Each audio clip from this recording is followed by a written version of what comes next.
Saat itu kan perawat dan tenaga medis kita yang ada di Rumah Sakit Umariala dan Rumah Sakit Haulusi sebagian besar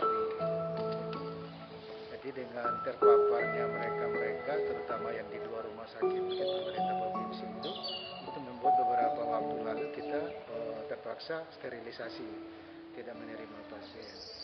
Tapi sampai hari ini untuk Tolehu itu sudah tidak sampai 10 orang lagi yang masih diisolasi.